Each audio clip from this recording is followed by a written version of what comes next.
It finally happened. Whoo, my faith in humanity has been restored. Bernie Sanders has finally spoken up about Tulsi and Hillary Clinton's accusations against her. Let's talk about it.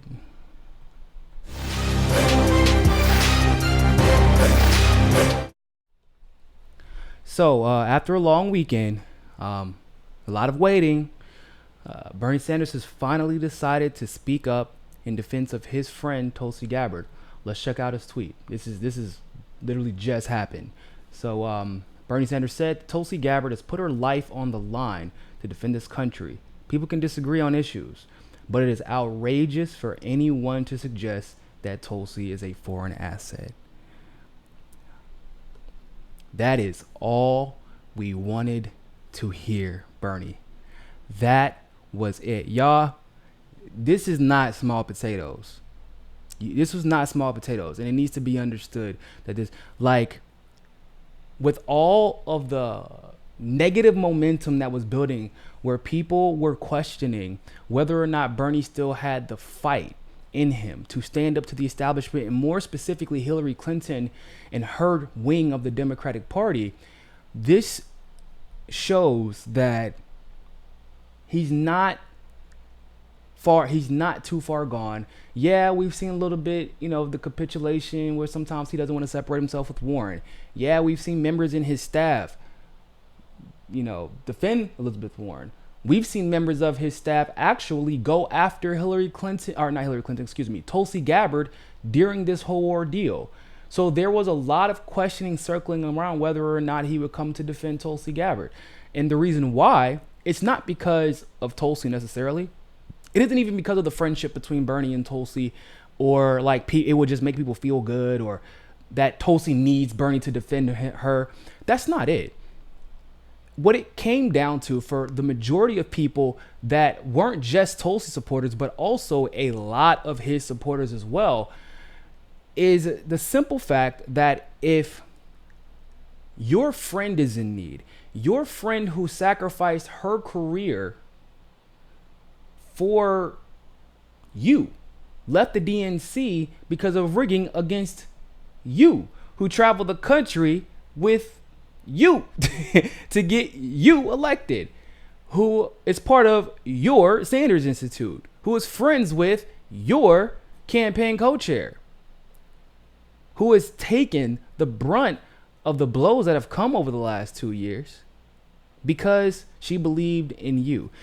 If you can't defend, or you won't defend that person, your friend who you have an emotional and personal connection with, how the hell can I expect you to fight for my no-name ass when you get to the White House? Because except for in one instance, which is JFK, and we know how that ended, when you get to the White House, you move right. It is 100% fact. It sucks, but it happens. Just because you have, it's politics. That's why you want to be as far left as you can possibly go, and then you make compromises where you can, and where you can't, you don't. So if you can't speak up for her against the most obvious, like against the person who's the most disliked politician in the country, more than Trump is disliked, if you can't speak up for her, then it's a real fear that was building up that essentially suggested that maybe you won't speak up for us. If you're challenged, if it's not a difficult challenge for you, then yeah, maybe.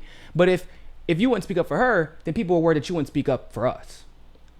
So this is really all I asked for. This is really all most people were asking for. I wasn't expecting some beat down choke slam of Hillary Clinton. That's not what I was expecting. It's unrealistic to because Bernie doesn't even do that anyway. I think the harshest words he's ever had towards anybody is Donald Trump. And to be honest with you, it's only because he's Republican. If Hillary Clinton was a Republican, he would say something about her, but she's not. And he understands what party he's running in. However, if he didn't speak up about this, it would have absolutely hurt him. So if it's strategy, hey, good strategy. If it's because of your friendship with her, hey, I'm happy with it. That's even better. If it's just because you wanted to speak out against something that eventually might happen to you, Perfectly fine with that as well. But in this particular case, Bernie had to say something. And I'm extremely happy and extremely relieved that he did. Because otherwise, there's going to be some problems. There was. So, just wanted to break that to you guys real quick. Let me know what you think in the comment section below. Other than that, always remember, more than anything else, people, find your balance. Peace. Hey, don't forget to hit that subscribe button if you like that segment of Mikasa Sukasa. Also, you can help us upgrade the studio and take this show on the road to cover the on-the-ground politics that you love by clicking on that GoFundMe link in the description and donating literally anything. Anything helps. Also, you can follow us on Rockfin, on Twitter, and on Facebook as well. And hey, more than anything else, people, always remember, find your balance. Peace.